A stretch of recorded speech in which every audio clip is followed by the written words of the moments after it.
دا کهانی د سپین د یو ښار نه شروع کیږي چې د هغې نوم میډپ وي او دا د خپل خوشګوار ماحول او د امن په نوم یادیږي. خو اوس دا هر څه د بدلیدو واله و، ځکه چې په دې کې یو داسې قاتل پیدا شوي چې هغه صرف عام مرګونه نه کوي بلکې یو داسې طریقې سره کوي چې نور انسانان ترې هم عبرت اخلي. د سحر وخت وي او پولیس ته یو جم نرنګ راځي او کله چې پولیس هلته ورځي نو هلته چې هغوی کم منظر ویني هغه د کتو نه وي. هلته دوی ته یو غټ او طاقتور جسم ملاوي چې لا هغه مړی د یو وزني سیخ لاندې چقېدلی وي او داسې لګي چې د وزن د اوچتېدو دوران کې دا حادثه شوي. او کله چې ډاکټران د دغه لاش تفتیش کوي نو هغوی حیران شي. دا یو عام انسان نه وي بلکې د نور انسانانو نه ډېر زیات غټ وي او وجود د عام انسانانو په نسبت سره په مسلو کې پټ وي. او د سرمن د نشانو نه دا پته لګي چې د مرګ نه مخکې په د باندې ډېرې سختې تېرې شوي. او اصل حیرانتیا هله وشي چې کله د هغه شناخت مخې ته راشي چې دا څه باډي بلډر نو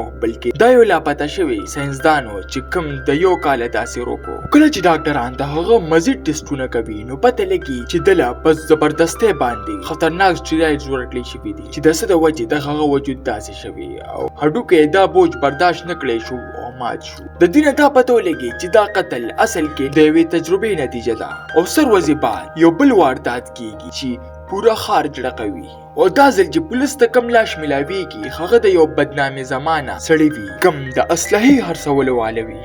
هغه یو عجیبه شان سوټ بدن کړی وي. په تفتیش په وخت کې کله چې ډاکټران ته هغه سینه ګوري نو د په سینه کې هغوی ته یو مصنوعي زړه ملاویږي. دا چې کله پولیس وویني هغوی حیران پاتې شي. بیا یو نوجوان ډاکټر وایي چې دا خو د یو فلم په شان ښکاري چې په هغه فلم کې یو هیرو بالکل هم د په شان کپړې اچولي وي. دا خبره چې کله پولیس ووري نو هغه ته هغه ړومبی قتل را یاد شي چې هغه یې هم د فلم په رنګ وجلی. اوس پولیس پوه شي چې دا قاتل انسان د فلم د هیروګانو په شان بدلول غواړي. او بیا هغوی ته یو بل لاش ملاویږي چې داسې لګي چې دا قتل د انساني بیټرۍ په جوړېدو په تجربه کې شوی دی. او همداسې یو بل لاش ورته ملاویږي چې د هغه نه مکمل کاڼي جوړ کړی وي. اوس داسې لګي چې د هر قتل له شاته یوه کهاني ده لکه څنګه چې په یو فلم کې یو لیونی ساینسدان په یو تباګون انداز سره داسې قسمه تجربې کوي. پولیس د دې قتلونو تفتیش کوي او د هغوی دا شک وي چې قاتل یو مالدار او ذهني بیمار کیدی شي.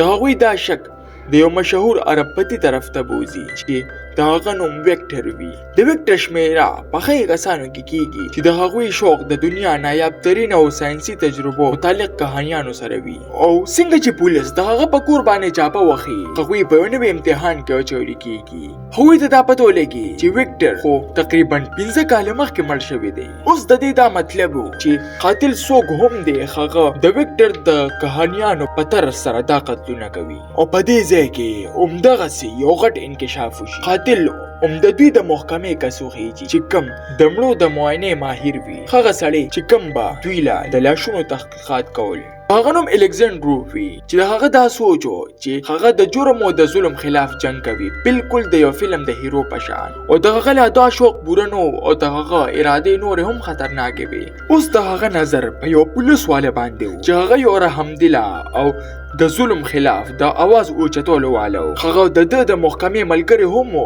هغه هم د فلم د هیرو په شان جوړولو غوښتل. لومبي هغه د مور او پلار قتل کوي او بیا چې کله هغه بېوسه محسوسوي نو د قصد ورته د هیرو تصویر مخې ته لګوي چې دې دا خیال وکړي چې کاش زم د په شان وي. قاتل دې په یو هیرو کې بدلول غوښتل خو د هغې د ټیسټ کولو دپاره د ده مخې ته یو بېګناه کس مړ کوي چې دله په ډېره زیاته غوسه ورځي او په دې قاتل باندې حمله کوي. او په دې کې د دوی په منځ کې یوه زبردسته جګړه کیږي. او په دې کې دا قاتل د شرابو یو ډرم ته غورځوي چې هلته هغه سوځي او مړ کیږي. خو قاتل دومره هم قمقل نه و. هغه د مرګ نه مخکې خپل ټول جایداد د یوې لیبارټرۍ په نوم کړی و او هغه لیبارټرۍ بیا د مخکې نه دغې پولیس په نوم کړې وه. اوس دې پولیس والا سره دوه لارې وي، یا چې دې دا هر څه پرېږدي او واپس د یو عام انسان په شان ژوند کوي او یا هغه داسې جوړ شي چې څنګه قاتل غواړي یو حقیقي هیرو چې کوم د مظلومانو حفاظت کوي. د کهانۍ اختتام داسې کیږي چې دغه پولیس والا یو نقابپوش هیرو جوړیږي چې کوم